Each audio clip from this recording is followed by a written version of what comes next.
Welcome to the Tea Grannies. We're here to bring you writing, editing, and reading tips from the tea tables of our living rooms. Whether you're an experienced author or a new writer, pour yourself a cup of tea and join us for discussions on first drafts, querying, and everything in between. Today, we're here to talk about getting started, and in this episode, we will focus on giving direction to new and veteran writers. Before we dive in, though, we should introduce ourselves. I am Elise. I'm a freelance editor on the side. I write on the side. Everything's on the side. I read fantasy. I write fantasy. That's kind of the space that I live in. I fantasize about how many friends I'd have if I left the house. And for fun, no, that's all I do for fun. I do some rock climbing. That's about it. I'm Maria. I work for our family business and I love to write fantasy romance, and it's also what I read. As you can tell, that's my favorite genre. I also have 2 horses and 3 dogs. So when I'm not reading or writing, you can find me at the barn with my horses or out with my dogs. And since we're both here and we're both ready with our tea, why don't we get started? So first up, we have National Novel Writing Month, which is also known as NaNoWriMo. This is a writing challenge that occurs every November. The goal is to write 50,000 words in the month of November, and that works out to 1,667 words per day. And that's quite a lot if you're not a regular writer. Even if you are a regular writer, it can really be a challenge to hit that word count. So the best part about Nano is it's a great place to write your first draft and get your first draft kind of done and out of the way from beginning to end without trying to commit yourself to like 100,000 word first draft. It can be as bare bones as you like. And it will get you in the routine of getting words on the page every day, which is probably the hardest thing when you're a new writer. All your fears and everything like that will keep you from putting words on the page. And Nano's also great if you're trying to get to the end of a project and you can't quite get through that last quarter of your book, third of your book. Nano's good for that because it gives you a deadline and one that is not self-imposed. So it's a lot harder to talk yourself out of it. And there's also prizes. So if you hit your 50,000 words, there's stuff like 50% off Scrivener, which is a great thing to write your novel in. I love it. I write everything in Scrivener now. And there's also a few other things like Readsy memberships, stuff like that. And so my experience, I have done NaNoWriMo 7 times and I've only won 3 times. So not great stats. But that being said, it's been a very helpful tool for me. And yeah, Elise, what are your experiences with Nano?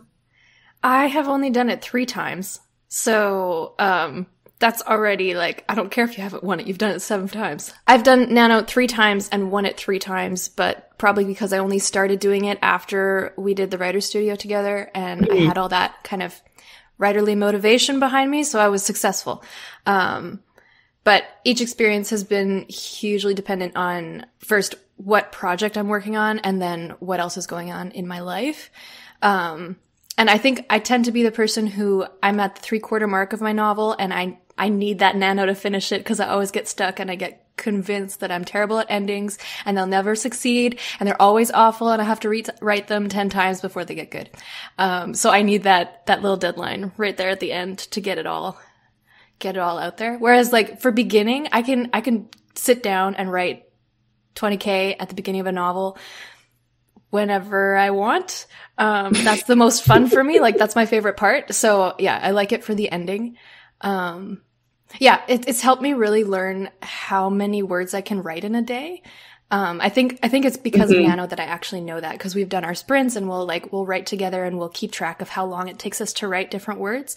I know that like 4,000 words in a day is a massive accomplishment. I'm probably not going to get that very often. And that's huge. It's like the most I can expect from myself. So if I fall behind 3 to 4 days in Nano and I need to get those words in, I know I have to block off like an entire weekend to catch up.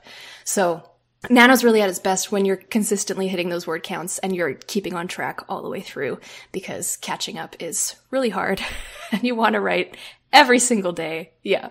Every year that I have not won Nano is because I fell behind and I went, oh, 1 more day won't hurt. And then I never recovered ever. Famous last words. Yeah. Yes. But all that said, in my 3rd year for Nano. I wrote the whole 50K in 10 days. Don't ask me how I did that. I don't know. There were, like, I was looking through my stats the other day. There were a couple days where I wrote 6 to 10K. I don't know where that happened. I probably stayed up really late and started really early. Like, that never happens. Might never happen again. Don't count on that happening because that's not fair. And, by the end of Nano, I was at 72K. Like, that was wild. And it was again, I was at the 3/4 mark with that story, or kind of halfway, and I wanted to finish it. I figured, it'll take me about 50K to finish the story.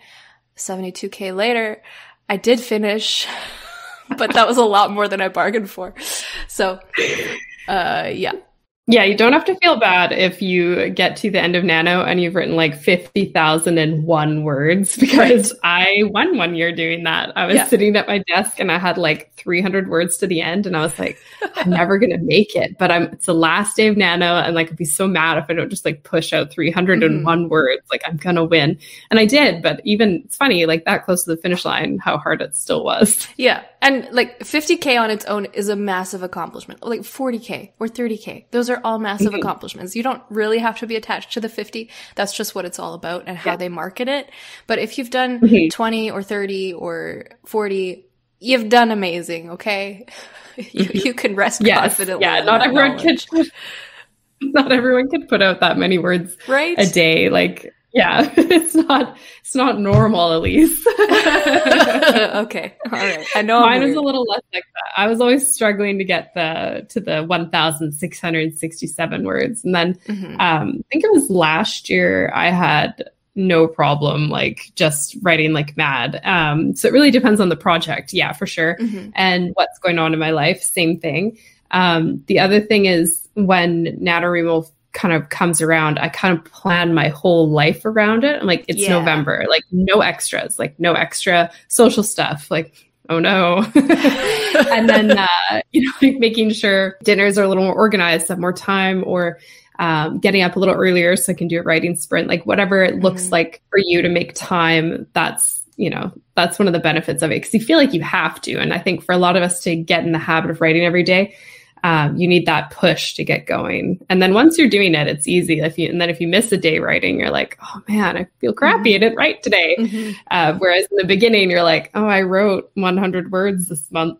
I'm doing great.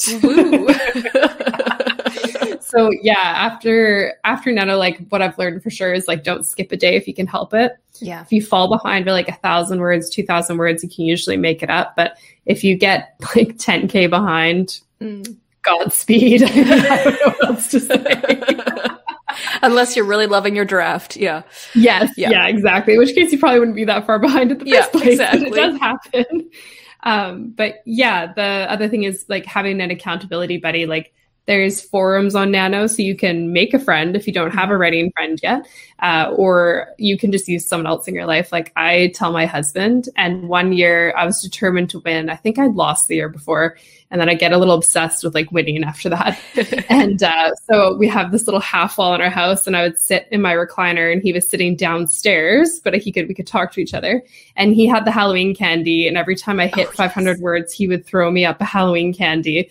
It was a really great reward system. And it worked the entire month. I had to like ration the Halloween candies. Like I had enough left. I remember that. I remember you telling me that during our sprints. Yeah, it worked. I'll do a lot of things for a Reese Cup. I will. So it worked really, really well.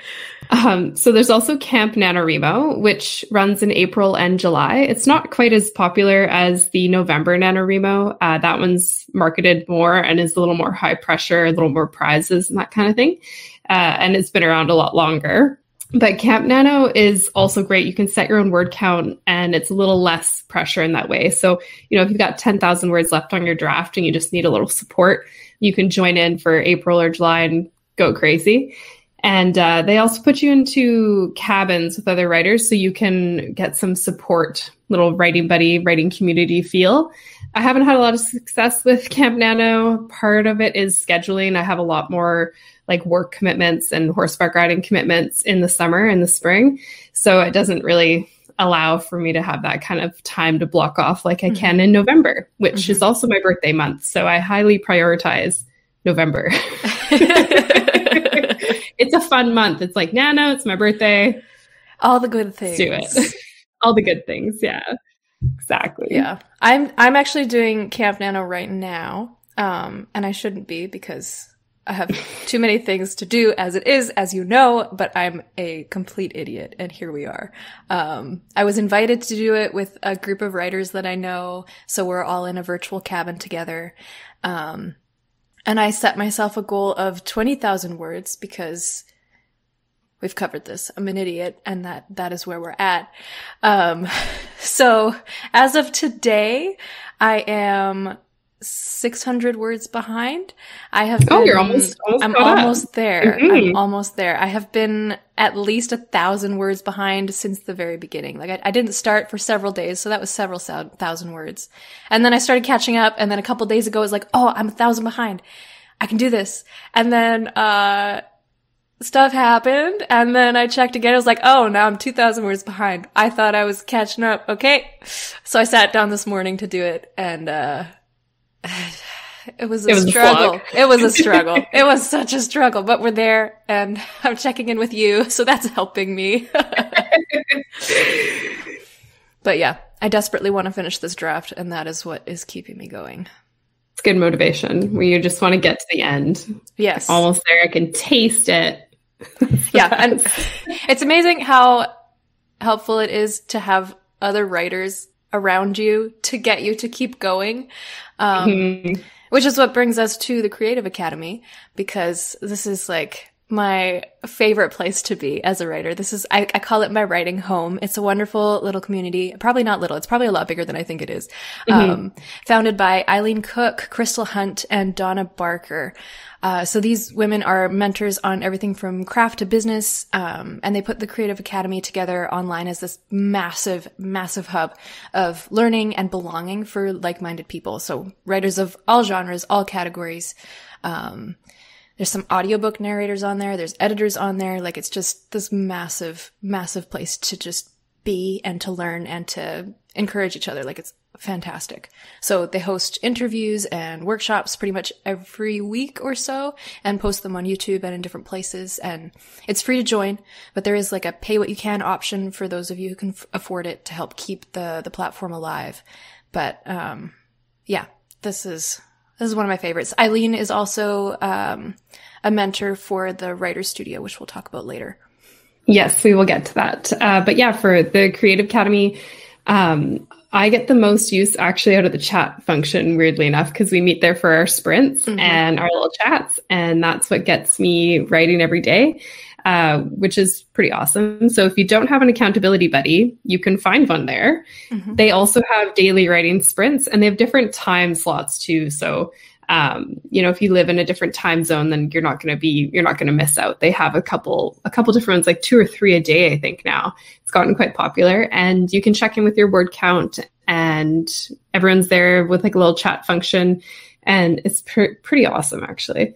They also do blue pencils, and you can do them with Eileen, Crystal, or Donna. So they workshop some sample pages from you, and you do have to be brave because the results are public for the entire platform.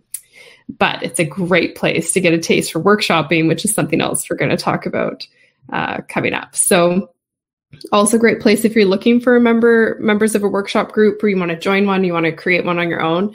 That's a really good place to look. And yeah, so aside from our writing sessions, what are your favorite parts of the Creative Academy? I think, yeah, chat function is at the top of my list as well, which you've covered, because the accountability piece is probably the biggest thing. But just the community aspect, that's why it feels so homey to me. I've made a couple posts, just random questions about whatever I'm working on, whatever project I'm in the middle of. Like I had a question about if you're writing a series, some technical thing that I was wondering. And I usually get responses pretty much right away from either Eileen, Donna, or Crystal, but then also all sorts of community members that I've never talked to before. They'll just throw in some opinions, add some insight that I maybe didn't think about before. And it's really great. It's kind of like Facebook, except that you scroll through and everything is curated for writing. Like you're not scrolling through people's random life updates and learning about their kids. So much better than Facebook. Yeah. Is what you're saying. Yeah. So you can kind of like procrastinate while being mildly productive because you're doing research at the same time.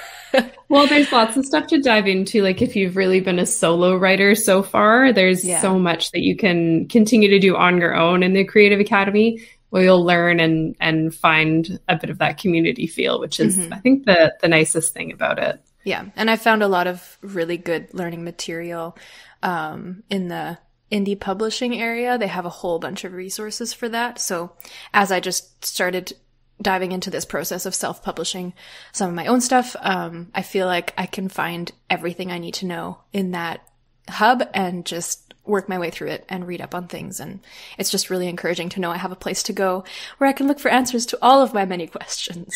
Yeah, there's always so many things that you can Google, and then you're looking at these like blog posts going, this is not helpful at all. Actually, there is so much helpful information there. It's just, it's the place to go when you need help with something, for sure. Yeah. So we mentioned Eileen a little bit earlier. She also mentors for the Writer Studio, which is what we're going to dive into next. Yeah, so the Writer Studio is at Simon Fraser University, which is in British Columbia, which is in Canada, if you did not know that. And there's an online option as well as an in-person option. Our experience is only with the online option, so we'll only be speaking about that, really.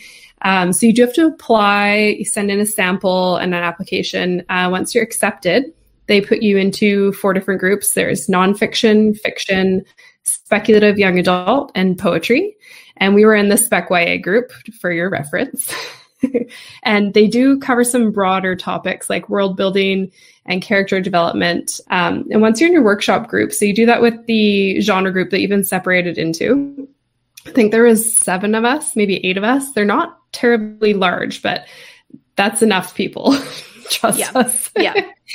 So the majority of the Writer Studio is spent in your workshop groups, and you submit pages and then you meet online, similar to like Google Meets type of situation. And you talk about your feedback and you offer, your good feedback, your critical feedback. And Eileen or whoever your mentor is for your group guides the session and offers her own feedback as well. And you'll also be doing this in your Word doc with track changes. So that's something to get familiar with right before if you apply and you want to go, it's something to teach yourself to use. And it was a blast. Like we actually still meet with our workshop group. Like we lost one member, but she's, I think, more middle grade. So it wasn't really in her best interest to carry on with us. And so we meet every month. We workshop pages and all the rules apply, like 10 pages and like kind feedback and everything like that. And it's been incredibly helpful. Writer Studio itself is pretty expensive. I believe it's the same price for online or in person, which is $5,400 Canadian, and it's about 10 months long. So it's quite an investment, but I think it's a worthy one if you have the opportunity to do it. And we both loved it, but Elise loved it so much. She was a TA for 2 years. Yes, that's a fact that Eileen constantly mentions to me. She says she trapped me for 2 years, but like I've told her, you can have me for as many years as you want. Just say she rating trapped you. Yeah, so it was a lot of fun.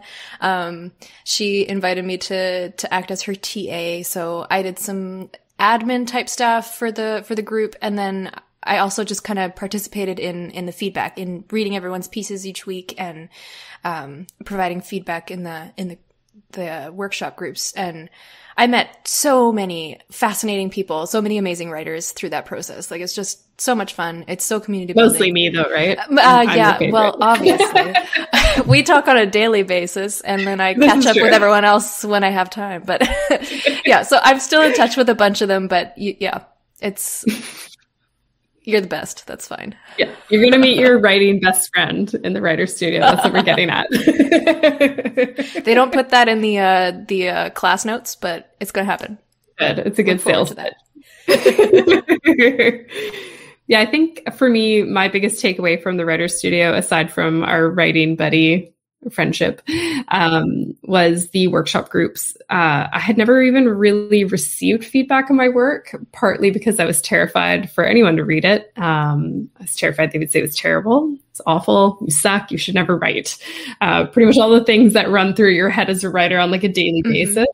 So I was pretty scared. And the first time we were going to do feedback, I told Eileen I was so scared. And she's like, well, just ask for like gentle feedback, And I got good feedback and I was like, oh man, maybe I'm not that awful. And that was a huge confidence boost for me. Of course, like going forward, yeah, there's more critical feedback, which I totally needed to hear. And once I started to get feedback, I just wanted more of it. I was like, I'm addicted to feedback. I love feedback. My favorite thing is getting feedback in my inbox. I just like screech with joy. It's the best. So that does come, you do come around to liking it at some point. You know, you think that you won't, you will. And yeah, the other thing about workshopping is, yeah, you're getting feedback on your writing, you're improving your writing that way. But the biggest benefit is you're doing that to other people's work, and you're going to start to see your own mistakes in their writing, and you'll start to see how you suggest they fix it. And then next thing you know, you're much more aware of that in your writing gets better. So the more you workshop, the more you receive comments, the better you get. And that's pretty much the best part about that experience for me. Yeah. So yeah, if you compared my writing now to when I applied, it's like I'm a completely different writer, and in the best sense. Like I think a lot of the ideas are still there and the vibe is still there, but it's just much, much better.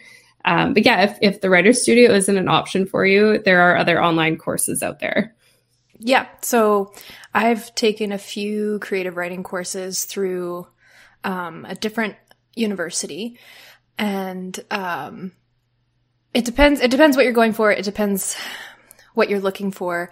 I would say a TWS is special because it's this certificate program that is completely curated for a certain kind of experience, whereas if you like attend a regular university just for a couple creative writing classes here and there, it's structured a lot differently, and it really depends on the prof. So I've had a few different experiences. One with a nonfiction creative writing class. The prof was incredible. She ran it quite similar to the way that our workshop groups ran, where we would write together in class. Well, that was a bit weird. We wrote together in class doing prompts, and sometimes we'd have to read those out loud right away, which was like, that's interesting. That. That just gave me anxiety. No, thank you. And yeah, like it's pretty stressful in the moment, but also kind of fun because it's like, okay, what can I come up with? And there were some really interesting prompts. But then we would also have different assignments to work on, which we would then workshop as a class together. And it was a very small class, so it's very similar to how TWS worked. But like on the flip side of that, I took a script writing class online through the same university, and my experience there was absolutely horrendous. Like, it was terrible. I hated it, and I will never go back. Like, that was completely dependent on the prof. The prof and I did not see things the same way. I find that with creative classes, there's sometimes this tendency for the prof to grade you on your process, and the creative process can be so different from person to person, right? So like, if I didn't outline my script in a certain way, or if I didn't outline my script at all because I'm just a writer who flies by the seat of my pants to start, and then I outline after, that wasn't a valid option. That was not, not going to happen. So yeah, I did not enjoy that one. And you'll get good ones and you'll get bad ones, and that's just kind of the nature of it. So it's a bit of a luck of the draw type of situation then. Yeah. Yeah, I did one course at SFU like ages and ages ago. I hardly remember it. The only thing I really remember about it was there was no instructions on how to give feedback. And so the feedback was questionable. Even if people meant well, it came across not well. And so I actually kind of walked away from that and was not very happy. And I was a little worried about applying to the Writer's Studio for that reason. Obviously I got over it and I'm glad I did. But, and then after the Writer's Studio, I did 2 courses through the continuing education online courses at SFU. I did structural editing and stylistic editing. So 2 also different experiences for me. Structural is my weak spot. So I was most excited for structural, thinking that would help me so much. The thing I hadn't realized when I applied was that these are really based on editing nonfiction. So it didn't quite, a lot of it does track, but it was a lot more difficult for me because that is not my strength. Nonfiction and then structural, it was like a disaster is what it felt like to me. And, so I didn't get a lot of good takeaways from the structural class. Stylistic was a piece of cake for me. That's where my strength is. It was very natural for me. I think I blew through that class in half the hours it took me to do structural, and they're like the same length. So there's that too. I mean, I was trying to challenge myself and I didn't really get anything out of it. And then the stylistic one was in a way not really worth the money I paid because I didn't really get as much out of it. My favorite part about that class actually was the discussion groups, because a lot of like-minded writers over there for stylistic. And so I felt quite at home there. And these courses were like $500 to $600 each. So they're not cheap either, cheaper than the Writer's Studio. But I mean, if you're going to put a few grand into your writing, I would recommend you do the Writer's Studio over individual courses.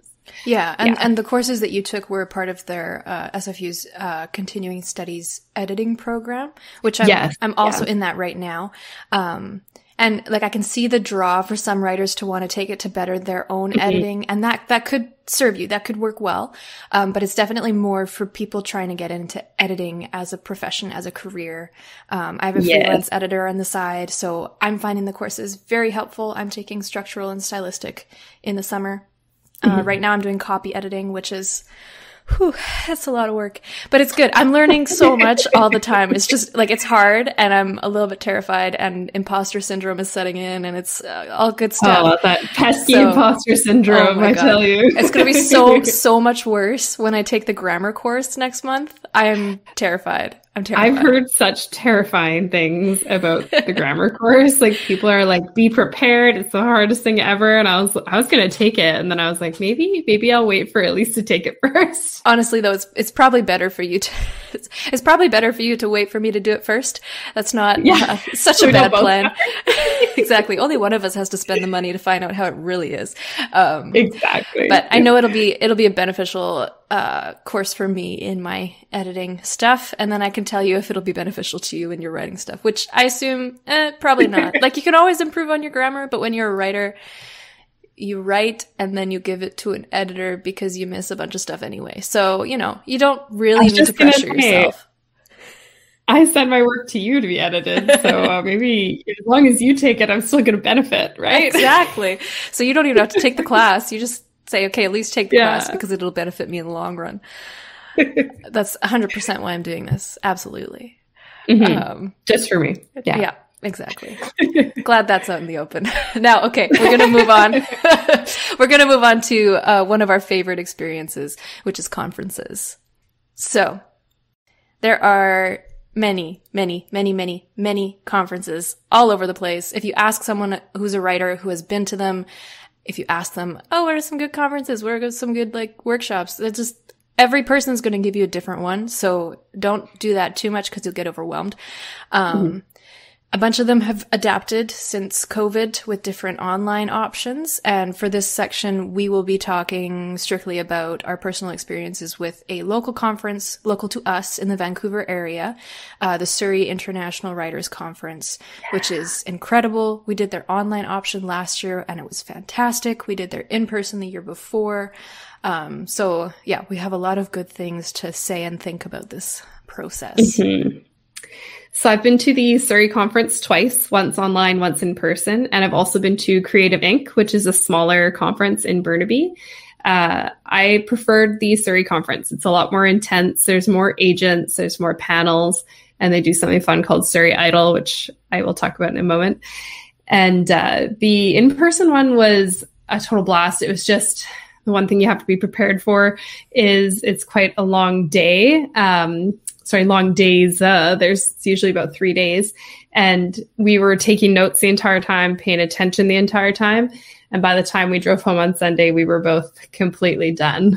Couldn't even form words. I was so tired. But it was great. The online option is nice because the material is available for like a whole month. So if you actually missed the conference, you could still access. Everything was pre-recorded, and that was pretty great. At the Surrey Conference, my favorite part is what they call Surrey Idol. And everybody can hand in the first page of their story. And there's a panel of agents. And Mary Robinette Coel will read your first page. And the agents will give feedback on it, why they would keep reading, why they stopped reading. And last year, for the first time, my page got chosen. And it was it was pretty nerve-wracking. I was hardly able to listen to her reading it because I was so nervous. And it was actually like we were right at the end and she's like, oh, we have time for one more. And that was my page. So if they cut it off, I never would have gotten this great feedback from the agents. And that was so encouraging and wonderful. And the people in the chat were giving me such nice comments about it. And so that was a hugely helpful thing to happen to me. It kind of took away some of my fear about querying that project in particular, since I didn't have any success with my last one. And I put all 4 of those agents on my query list. You bet I did, because they liked it. And I'm not going to forget that. So that was fantastic. They don't obviously get to everybody's pages. So you're putting it in. It's just random luck of the draw if you get your pages chosen. Of the 2 years that we've been out of everyone in our group, my page was the only one to ever get chosen. So there's quite a lot of people that submit. So, but it is fantastic. And I enjoyed that conference so much. Creative Inc. was good too. It was a little more, it was quite busy and there didn't seem to be as many like panelists and things like that. I think because maybe it was never meant to get that popular. Okay. I did like it though. It was my first conference I went to and I went by myself because you weren't able to go with me. And so I was quite nervous the whole weekend I was there. And I actually had a page from my other story read to a group of agents as well at that conference. Less agents, so I think there's only 2 or 3. And 2 of the 3 would have kept reading and one of them wouldn't have kept reading. So I still walked away from that pretty proud. The worst part about that was I was sitting at the back of the room and at the end, you could put your hand up and claim your pages if you wanted. Oh, God. So I did. And then the whole room turned around and looked at me. Oh, God. I was like, oh, my gosh. So, yeah, introverts beware. It's so slightly scary to go do. But yeah, I really enjoyed both those conferences. And I think that there's such a helpful tool, especially if you're looking for a writing group or you need some guidance. Like for me, the best part was all the information from the agents, how to write query letters, synopsis, what made them stop reading queries, how many they get. They get so many. It's like, really do not send in your work until it's ready because it's pretty intense how much they have to go through and how easily your story will get put in the no pile just because they have so many. Yeah. So that's something to think about too. I think it depends on where you're at with your writing, what parts of the conference you'll want to attend. Like, I think we focused a lot on agents when we went last time. But if you're still, you're not near having an agent, there's lots of other workshops that are great as well, but don't neglect that as either, because the agents are just, when are you ever going to get to quiz them on things like that? But at a conference, I'd say it's probably worth it to go every year just to hear the agents and to refresh yourself on like they get this many queries every year and they have to sift through all of them. So like it's an incredible reminder that a rejection doesn't mean your work is bad. Yes, that is so true. Like when they talked about how many they get, like their inboxes are flooded with queries, which is why they're only open for queries for so long, because can you imagine if they weren't? And at one of the panels, I think at Surrey, they were saying like a lot of people are querying and they're not ready to query yet. So their main advice is really to make sure that you've had your work looked at by other people. You've had it workshopped, you've edited it, it's copy edited to the best of your ability, or have someone else give it an edit and make sure that, you've got all your punctuation correct and everything like that. Because nothing screams unprofessional like misspelled words and bad dialogue tags and things like that. So you really want to make sure that you are as ready, as good as it can be before you query it. But yeah, I mean, I love conferences. I think they're a wonderful tool.